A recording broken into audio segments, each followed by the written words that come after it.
Ladies and gentlemen, thank you for tuning in to another episode of the 757 Renaissance Man Podcast. Today, I got my buddy with me. You know, I always try to bring you my favorite content creators. So we got a double hit today. We got a content creator with some 757 experience.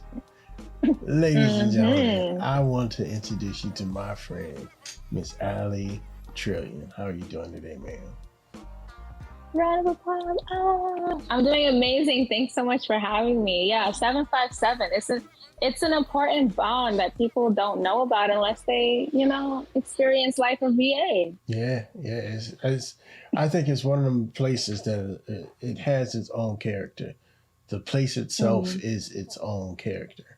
Like when you watch The Wire is a character. I mean, Baltimore, the city of Baltimore itself is a character in The Wire.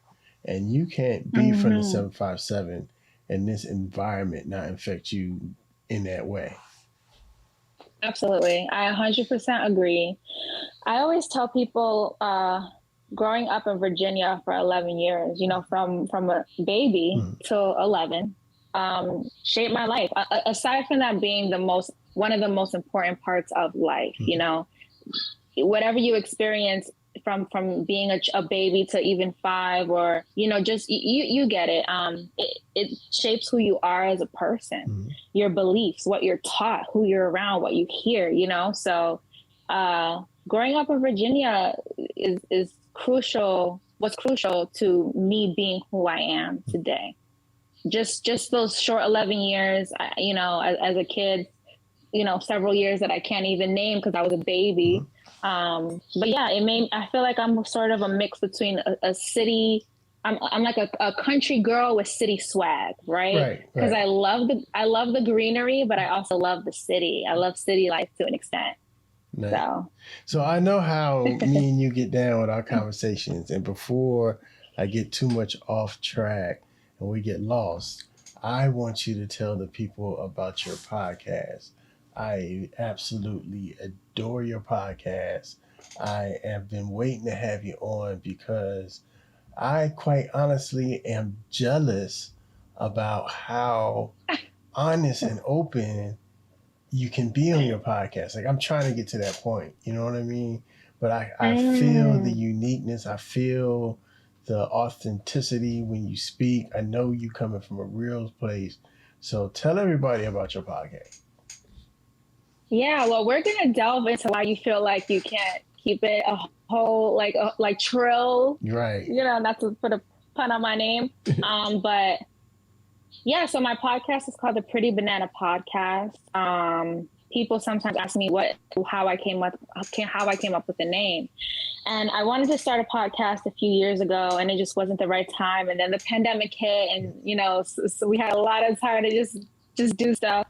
So I wanted to have a podcast where I could talk about my life as like a lifestyle podcast, my life as an entrepreneur, a mother, someone who was single, dating. I had tons of crazy dating stories from stalkers and all, and the lessons that I have learned. I'm in my 30s. Right. So I feel like I can provide a whole lot of relatability or even maybe help someone not make certain mistakes because of my age. I've kind of been there, done that up until where I am now. And I'm like, what is it going to be called? It can't be, I knew I wanted to have something clickbaity because I'm very, I'm sort of sexual in a way that I can't control it. I just exude this sex appeal that I don't like. I'm still classy, but I have to incorporate the two and keep it authentically me. And I'm like, I can't name an eggplant, but banana is the original phallic symbol. Right, so banana is the original phallic symbol for dicks. And I wanted to talk about lifestyle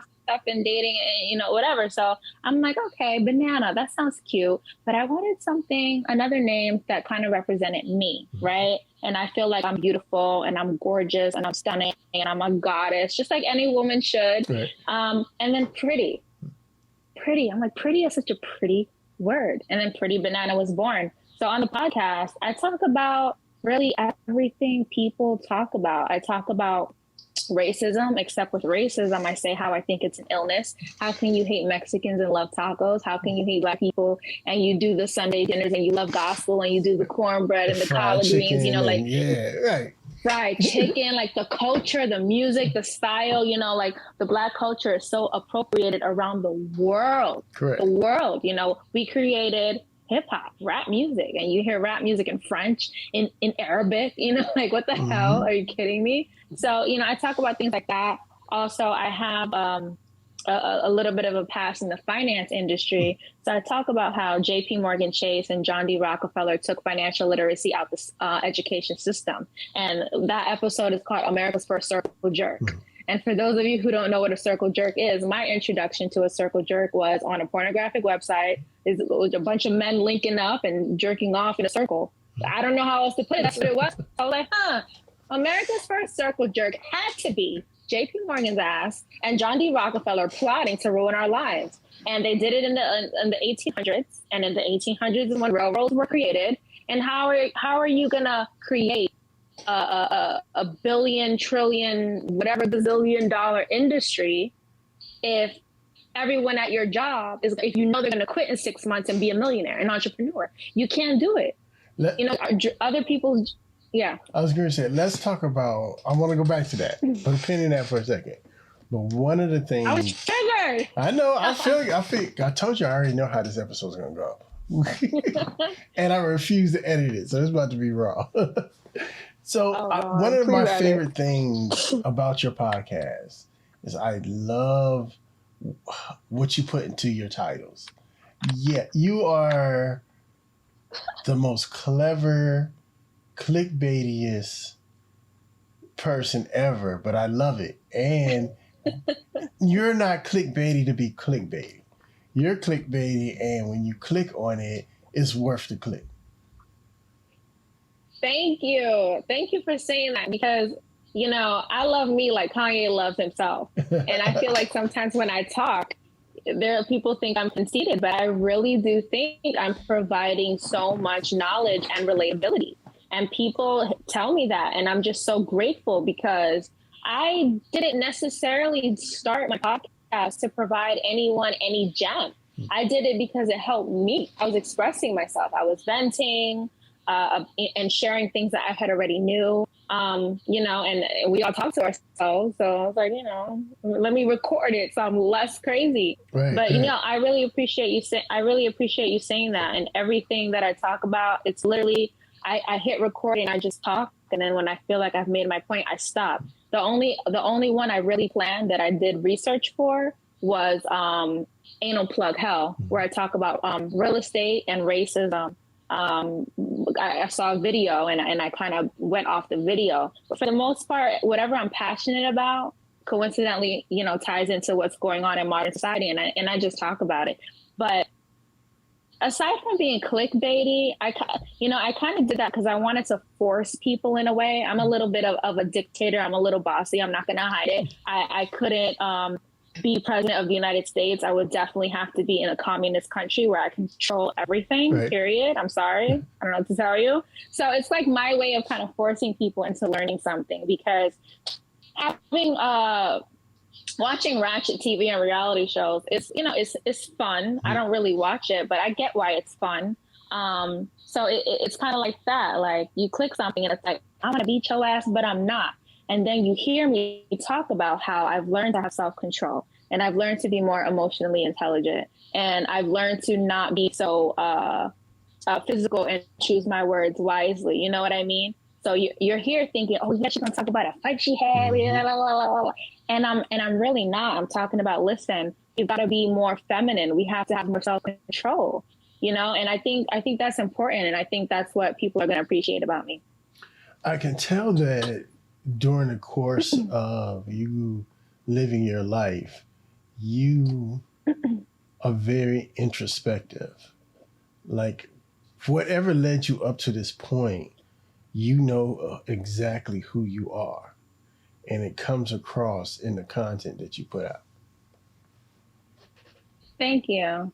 Yeah, I know mostly who I am. I'm still discovering new parts of me. Some days are just not my days. And then some days I feel like I'm on top of the world and I'm Wonder Woman. I still have a ton of things I need to figure out, but my personality is not for everyone. And I appreciate that so much, because the people who take the effort to get to know me, it's such a beautiful relationship. I have such genuine associates and friends. And I'm not the kind of, and I have friends who are male friends who are married in relationships. And, that could get sketchy, I think, maybe because I'm so beautiful and sexy. But I'm just not that kind of woman either. I'm a girl's girl. I have boundaries. I have respect for myself, most importantly. All right. Because it takes two to tango, but I would never, ever go that route, because I have respect for myself. I need to be the only one, period. But yeah, for the most part, I know who I am, but I just wanted to say that I'm still figuring it out, because I never want to portray to keep it all together. I have certain views that I'm stuck on. You cannot change my mind about certain things. Like, I tell some of my friends, don't talk to me about politics, don't talk to me about the vaccine, and don't talk to me about something else that I can't think of right now. But yeah, I love to learn. And, I'm open-minded. So if something makes sense, I'm going to lean towards it. But yeah, that's what I want to say about what you said. So I think that we need people like you in your space, because I think that you are in the middle. You're not quite old lady-ish, but you're not Nicki Minaj either. Like, one of the things, my daughter's a teenager growing up, and growing up in this era, I'm trying to instill in her there's a difference between slutty and sexy. And you have to have a certain responsibility and a certain maturity to handle sexy. I think sometimes when you try to handle sexy and you ain't ready, then it comes across as slutty. So I kind of like, I like the walk you walk, where, yes, I know I'm sexy, but hey, just because I'm sexy don't mean I'm going to go for the okie doke. Oh, you cut off. Just because I'm sexy doesn't mean what? I'm going to go for the okie doke. Right. Some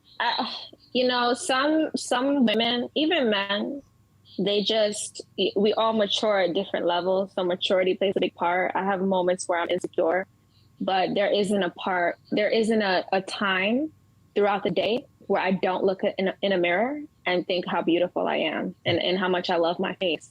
So there's that. But I feel like I have kind of an aura and a presence that just exudes a certain sex appeal. And I don't need or crave a lot of attention from men in that manner. It makes me uncomfortable. I could be wearing this just like how I am now. I have very light makeup. I've got some pink lipstick, and cars will honk at me. And I just think it's just the energy and how I walk. But that came for me with maturity. I wasn't this chill at 22. It took me, honestly, to become a mother, to feel like I had more purpose, to feel, a lot more sexier, which is, I feel like only parents would understand. You have to go through some things to understand yourself. And when I made that comment earlier, I didn't mean to make it sound like everything was always sunshine and roses too, because it's your bad times that also make up who you are too. Your bad experience and your good experiences together make up who you are. Absolutely. And you just need time. There's no way, I don't think anybody can say that they knew who they were at 18. Right. Some people, I've met, I don't know what it is, but I've met some 18, 20-year-olds who are like, dang, I wish I was like you 5 years ago, let alone at 18. I could have been a lot further. I wish more young women and men were just so confident, and it has nothing to do with looks, weight, height, ethnicity. Confidence is just confidence. Like, there's this thing called pretty privilege, which I admit I've had to an extent. But pretty privilege is also who you are on the inside and how you treat people. And you're always going to get further in life if you just love yourself, regardless of what you look like, because your weight is temporary, your health is temporary, things can flip overnight. So who you have really is kind of all you have to an extent, and that's always going to get you anywhere you need to be. All right, so now we're going down that road. I got two things with that. How do you think, all right, let me make a comment, then I'm going to ask you a question. My comment is, when I was younger, I'm going to tell you who put me in that mentality. Because I'm in the mentality, like, no matter what, I know I have a certain amount of swagger. And even on my worst day, I got a certain amount of swag that you're going to get, just minimal, And you know who helped me? You know who helped me with that? Biggie. Who? Biggie. Facts. Super facts. Biggie had that swag that, like, it don't matter what I look like. I'm the baddest thing in the room. Absolutely. And the guy I'm seeing now, my boyfriend, he has women throwing themselves at him. And I feel like if you looked at him, you wouldn't think that. But yeah, women throw themselves at him, and it's about... I'm going to give you another example, and it's the opposite. It's the extreme opposite. Prince. Prince will walk in the room, hair looking better than yours, earrings bigger than yours, heels higher than yours, and have this swag to have every woman in the room like, I want to talk to him. Absolutely. Hence his 3XY. I can't pull that off. I can't pull it off. Yeah. I feel like I'm getting there. I want to be invincible. Part of that, I feel like people don't discuss not what they went through, but I think to achieve the level of Prince confidence or Biggie confidence, because I wouldn't say I'm necessarily there. You got to spend time alone. You got to shut people out sometimes. Prince has an unbelievable belief in himself and his talent to just, pull that off. All right, so that's the comment. Let me give you the question. Do you think with this current generation, especially with the Instagram phenomenon, do you think the kids, like our children's age, are going to have a problem with presenting themselves that way? Or do you think that it's a huge influence on the way they think about themselves? Because, it's a little bit different for us. We weren't always, in the public eye to a certain extent, even as a private person. But now, since it's Instagram, everybody's in the public eye. So how much do you think, Instagram affects like these little boys and especially little girls? Because I know raising a daughter, it's a fine line. You got to walk with her confidence and her hormones and all that coming together, especially in their growing teenage years. I think that it's all starts in the home. Social media has a huge impact on everyone. Everyone. You can post whatever you want, and I mean, all the things I posted on my Instagram, yeah, I was really there.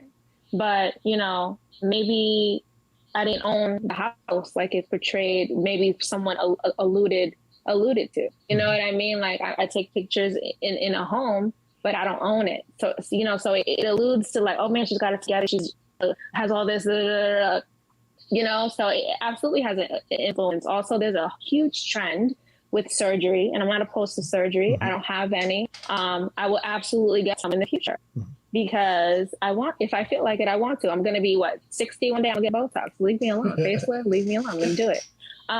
But everyone kind of looks the same. Like Women now want to get rid of their hip dips. Women now, want bigger butts, and a lot of it is to difference between being a 60-year-old lady and wanting to get a tighten up than being a 22-year-old lady trying to get ahead of the game. Right. I think if you are going to be in a certain industry, you need to do what you need to do. If you want to be a bartender and eventually meet connects that way to be in either an adult entertainment or some kind of, acting situation, I think you've got to make adjustments. This is, in my opinion, the devil is like the king of earth, and you've got to make certain adjustments, and you just got to be, at the end of the day, a good person. My issue with surgeries and stuff and how social media influences kids and teenagers or whatever is the personality you can't buy. Mm-hmm. If you're gonna have a fake life and a fake body and a fake bag and a fake car and a fake whatever, don't be a fake bitch too. Like, you still gotta be real. You still gotta give love and get love. Like, stop. That's my issue with it, because I want to get my boobs done, but I'm gonna be the same person. I'm not gonna be like, oh, I'm better than you because I have my boobs done. I'm definitely gonna still be flipping my hair, but I'm gonna be flipping my hair with bigger boobs. That's the only change. A lot of it has to do with what's in the home. I see how sometimes little girls with coarse hair look at me. Like, my hair is just so beautiful and amazing, and they want it like that. And that to me is a problem. Mm-hmm. I don't, and it's been like that for me for a while, because I have a lot of friends with little girls, or, associates, and just I spoke at a school I used to go to when I was a teenager and headed to college. So I see how sometimes people glorify my hair and my skin tone because of a lot of the things going on in social media and even like rap music. And I just don't agree with it. And I don't think it's fair. I think there is no standard for beauty. Mm-hmm. I think you're the standard for beauty. I think I'm the standard for beauty. I think we're for someone. Everyone is for someone. But most importantly, we're for ourselves. So social media, man, I think everyone should, Muslim people have like a prayer clock. Right. Yeah. I think we need to have something like that, where it's like a mass social media cleanse, and we stay off of the pages of Lamborghinis or things that make us feel bad. A social media Ramadan. A social media Ramadan, Sean. Yes, bars, yo. That was bars. Social media Ramadan. Can we make that a hashtag? We might have to make that happen. So, yeah. All right, so I got to bring it up during the episode. This particular episode is going to come out. Hopefully, I'm going to edit it within the next 2 hours.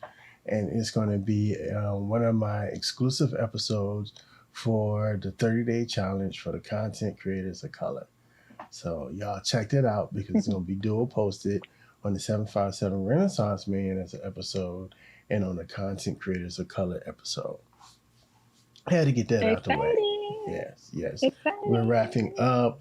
I had to squeeze you in because this is the last week, so I had to have you on. And when you popped in, I was like, yes, that's perfect. And I popped in and said hi, and you beat me to the punch. Like, I got to have you on. And I was like, yeah, I was coming in here to talk to you and say that, because we have to keep rescheduling. Life is crazy. Yeah.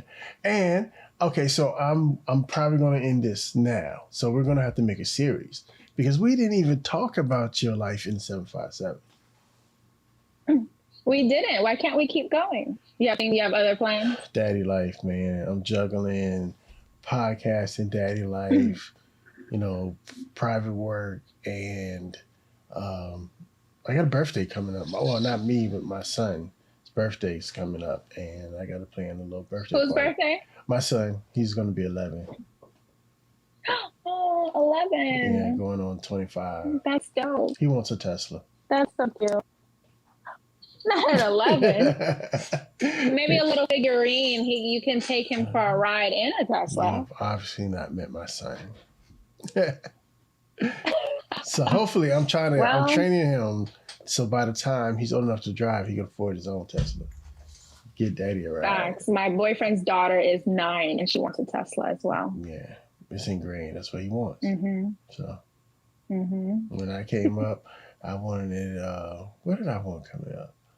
So my dream car I do have, and I'm a country boy, so I don't want nobody to be surprised when I say I got an 84 Cutlass Supreme. That's my dream car.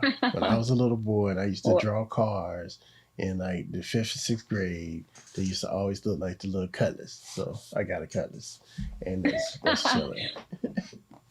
So when I was younger, my dream car was like switching up every week. What was it though?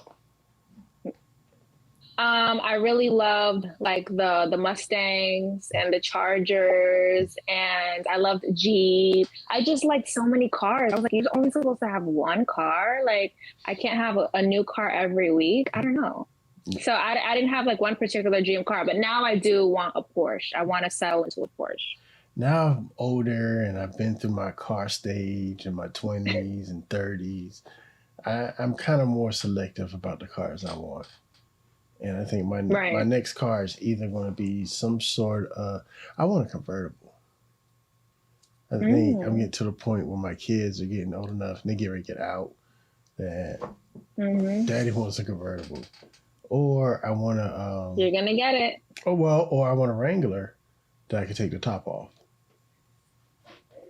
See, I want a Wrangler too. I want it in all pink, but I need another realistic car for every day. So yes. I love Hyundai. Yeah. I'm so random. I want a Jeep, a Hyundai, and a fucking Porsche. Yeah. Let's figure this out. So, okay, I'm going to put it out there. My favorite all around, my little drive around car right now is a Nissan Altima. I love my Altima. I don't care what nobody got to say. And now that gas is $500 billion a gallon, I could put $20 in my Altima and still ride for some days. I'm laughing at him.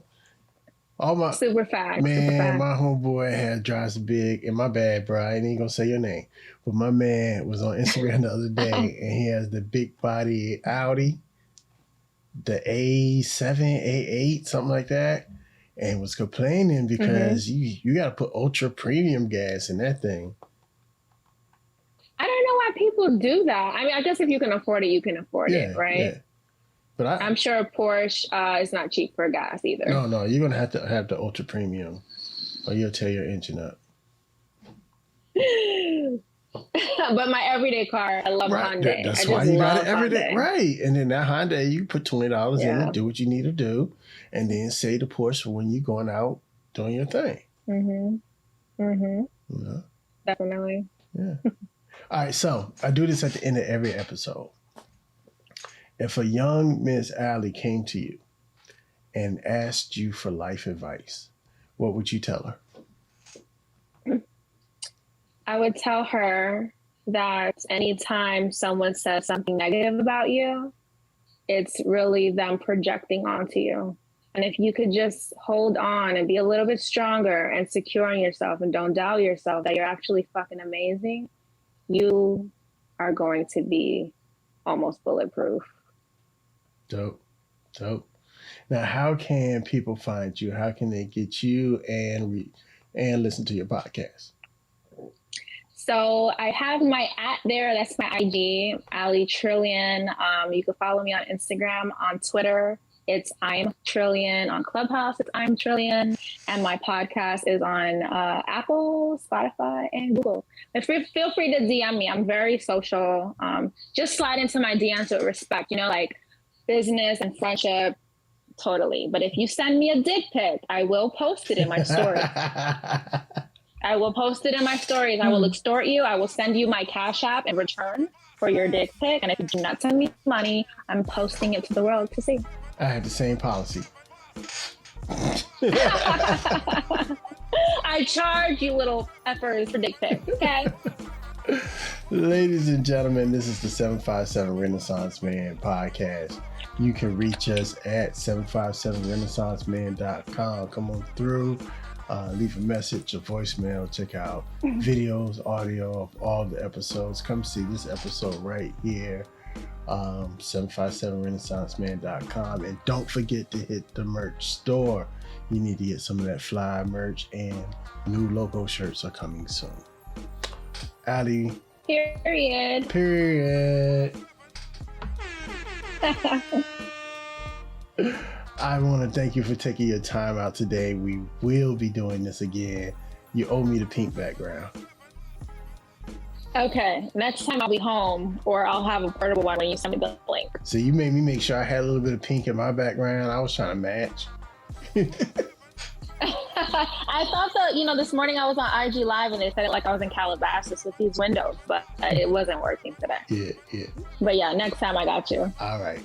Thank you, ma'am. I appreciate it. This is the 757 Renaissance Man. I'm Sean. She's Aly. Miss Trill. We out. Peace. Bye.